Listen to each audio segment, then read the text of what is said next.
Hello, everyone. Welcome to Plethora of Change, which is a podcast where we have conversations with inspiring women all around the world about how they're making change in their communities.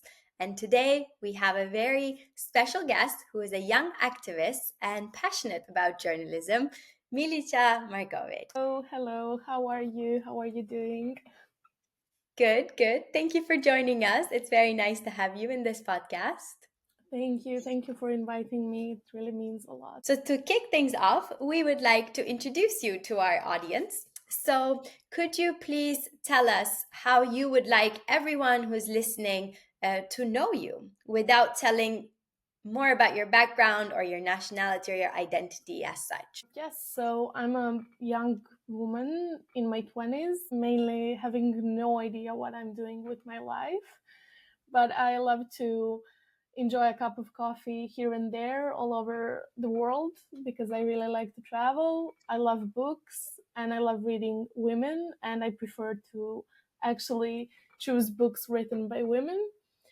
I love flowers. I'm a really gentle person, even though it does not seem like that. So I really enjoy those little gentle moments of life. For example, like this today with the sun, or just walking, having a cup of coffee, having a good conversation with a friend. So I really like this slow living that sadly we don't really have time to enjoy anymore. That sounds really cool, actually. That is a very unique answer.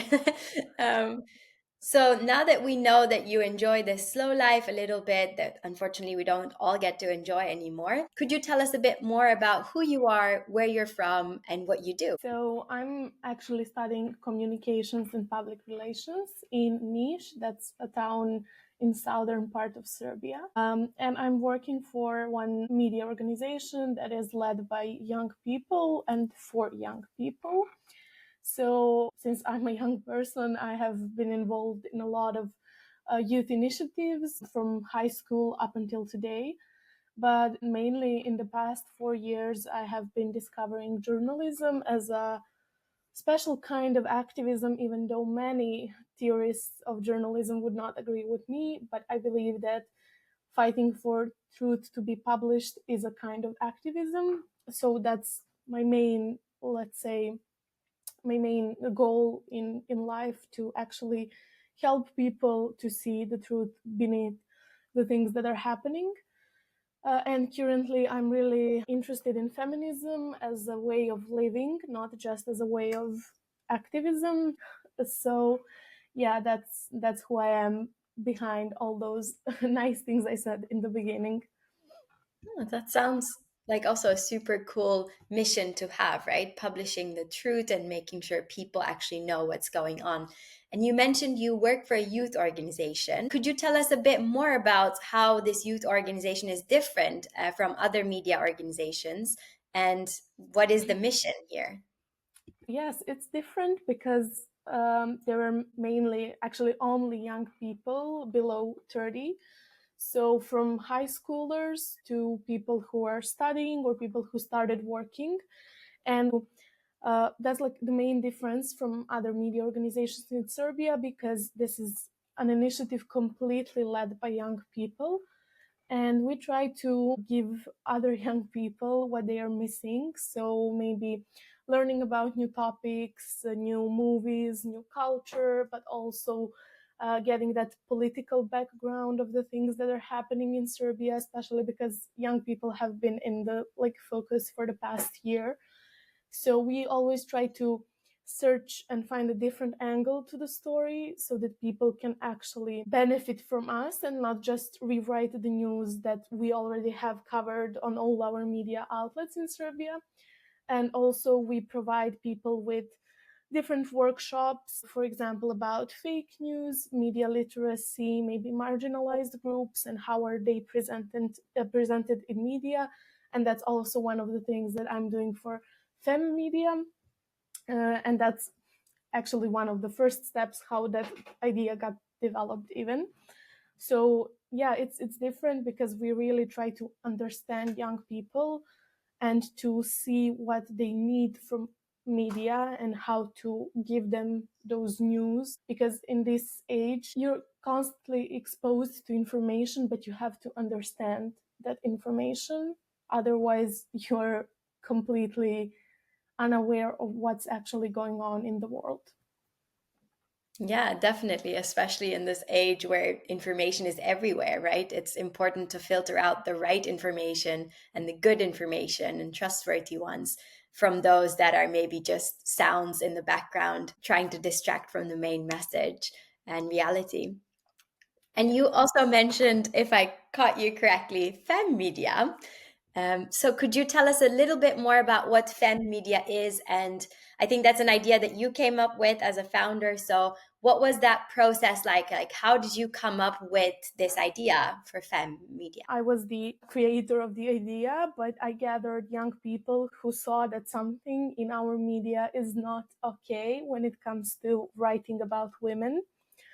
And because we are studying communications, we started seeing certain stereotypes and certain narratives that have been going on for the past 10, 20 years in Serbian media regarding especially victims of femicide. So we wanted to actually do something about it. And my idea was initially to see like if there's actually a hate speech towards women that's based specifically on their gender. But later on, it grew into something even more than that, because we realized that there was hate speech, there was like that media narrative actually blaming the victims constantly. And also, we could have seen revenge pornography in Serbian media towards women who were victims of femicide. Those are women who were killed by their spouses, and we could have seen like their images exposed.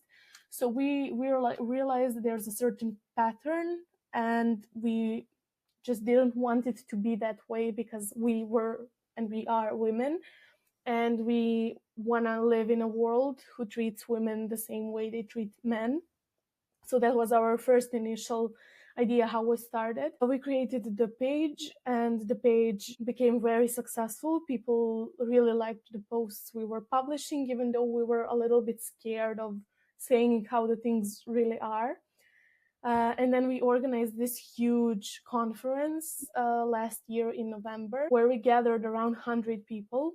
It was huge for us because we were just 20 years old people who were doing something. It really like brought attention of the media, of other organizations, and this year we started collaborating with different people and the Journalists Against Violence, which is also a great group of female journalists who are doing similar things to us. We created this platform where actually we correct people and journalists who are writing those narratives, and also we are educating our public to how to perceive those things, because it's not okay, and they should know how to filter those news in order to not have stereotypes transferred to their life. Because when you are constantly reading how like those victims, for example, I'm taking that example because it's the most radical one, but if you're constantly reading that those victims are guilty for being killed, then most probably after some time you would accept that stereotype as your own way of thinking. So once when your friend, for example, asks you for help because her husband is beating her, most probably you will say that she's done something to deserve it. So that's how those stereotypes actually go into our society. So we are trying to be the gatekeepers and stop that. Sorry, No, this was a long answer. No, it was a very inspiring answer as well. I think media definitely shapes the narrative of how we see women and how we perceive their value to society as well. And if you have journalists that are portraying femicide as, oh, it was the victim to blame, then of course it paints a different narrative about persecution, but also how people would tackle it in their daily lives and how they see violence against women in general. So I think that's very inspiring what you're doing. And it's nice to have people calling people out, because media, I think, is one untapped component we have where you know, there's a lot of content going out there, and it shapes the way we see the world super clearly, especially from a young age now that we live in a digital world.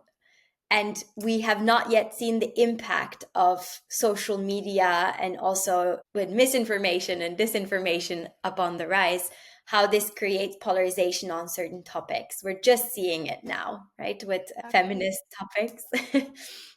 Exactly. And social media as well as a digital tool for presenting those news even more. It's especially problematic because it has no filter whatsoever and no regulations. So you can actually publish, for example, on a TV, you can have news that are completely fine, and then on the Instagram page of the same media outlet you can have something scandalous, but that's okay because we don't have regulations that will stop them from publishing on Instagram things that should not be even published anywhere. So that also happens, and it's horrific because those regulations we really need them. So, and corporations that are working for social media, of course they don't want to have regulations. It's a nice challenge, I think, like ethical journalism, and how being aware of how much power words sometimes hold in Yeah. shaping the narrative in someone else's mind. It's super important. Well, we kind of went into the topic of feminism now. Of course, this is a very a gender-related topic. But where do you see this work that you do with Fem Media fitting in with feminism in general? And yeah, how is your opinion of feminism? What does that mean to you and your organization?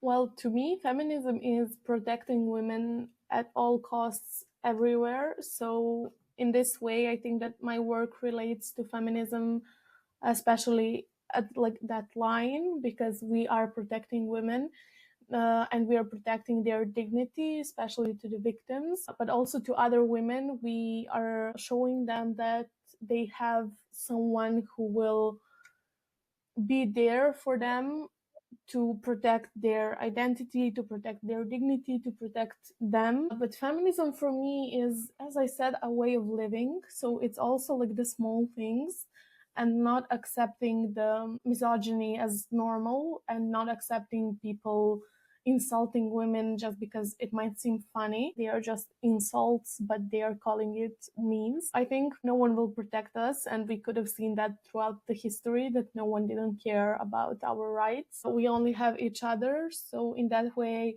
I see feminism as a sisterhood of helping each other in areas that we are specialized in. For example, lawyers, doctors, or journalists, even, because that way we have this community and we can always count on each other.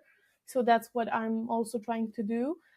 And Femmedia is also really working towards, as you said, ethical journalism, and towards having this fair, simply fair media space for everyone. Women in Serbia are present in just 20% of news. We just want to, have space to say what's going on, and to have space to be present, and to be equally and fairly represented. That's our main goal. That's a good way to say it. Equal and fair representation in media as a main goal. And of course, working, I think, in this field related to feminism in the current society that we live in, especially in the media of how women are portrayed, and maybe working for a youth organization has certain challenges that comes with this intersectionality of youth and female rights. So what would be one thing that you would change if you could change anything in the media industry? Oh, that's a really hard question, but definitely I would change the way of how journalists are educated and how are they hired, because we need to have higher professional standards when it comes to journalists. It cannot be just anyone. It has to be someone who was educated on ethics, especially. Like all those styles of writing or things like that, photography lessons. That's okay. That's something you can learn when you come to the outlet. But the things you cannot learn when you start doing the job is being an ethical person full of compassion, because you need compassion in order to be a journalist. So definitely we have to, especially in Serbia and I think the whole Balkans, we need to have higher professional standards for journalists. I want to move on to how we can support you in this cause, because I think you're doing a great job. You know, you're reshaping the narrative around, especially femicide, but also female representation in media. And it's a very hard job. So, how can we, as maybe people not residing necessarily in Serbia or people residing in Serbia, help you with this mission? Well, I think it's always a good thing to share the word and to spread the word, actually, and to tell other people that an initiative like this exists and that it's not all black and white in Serbia. Sometimes it gets a little bit pink, as I like to say. But also, I think that following the situation and alerting people in other countries is also very important, especially when it comes to some international organizations. So, in that sense, I think that one of the ways to support us is to follow us and to follow our work. And all the other things would come along. Like sometimes someone would share a post and someone else would find about us. My main idea, like it was a grassroots idea of just sharing experiences and sharing the knowledge that we gather in the process of like investigating this whole situation. I would highlight the importance of spreading the word and learning about how things are in other countries, not just regarding the situation that's like everyone has been familiar with, that has been going on for the past year in Serbia, but also like when the times are regular, how is it to be a woman in Serbian media and how are you treated? Even as a female journalist, you get unequal treatment. People need to see beyond their bubble to be aware that somewhere in the world we are facing the issues that maybe some other civilizations have solved 50 years ago, but we still didn't. So, yeah. Yeah. Yeah, we definitely, I would say nobody has solved the issue of proper gender representation in media. But like you say, it's also a grassroots cause to have. So we can definitely support you by being more aware and showing support to the foundations and organizations that work on this. You also mentioned, and I really love that, that feminism is a way of living for you rather than, you know, just being a vague description you really embedded in your life. What is one advice that you can give to the listeners of this podcast when it comes to, you know, creating a better world? Well, definitely, I think this is the first feminism principle, at least how I see it. It is to be loud, to be really loud, to not let people outshine you just because they are male. Be loud in your requests, your demands, your needs, because that's the only way they'll hear. Because biologically, men don't register female voices as good as they register male voices. So you need to be really, really, really loud when you're asking for something, and always ask for more.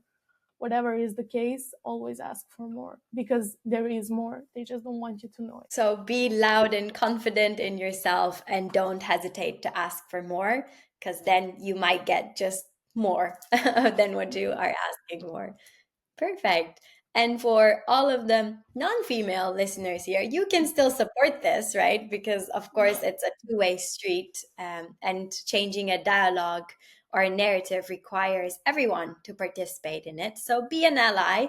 And if you want to check out the work that Femmedia is doing, we will put a link in YouTube under this video as well, so that hopefully you can get more direct interaction there. Thank you. Thank you. Well, thank you for joining us. This was a great way of learning more about the work you do. And I think it's very inspiring that young people are working to change the narrative that we've seen be so pessimistic about the role of women in society, but also victim blaming. I'm hoping that more people become aware of this topic and we create a change together. Same. And this is a good starting point to, raise awareness. Yeah. Well, thank you so much for joining. This will be it. So we will now be saying goodbye. And yeah, stay tuned to learn more about how different women are shaping the world around us. Bye. Bye.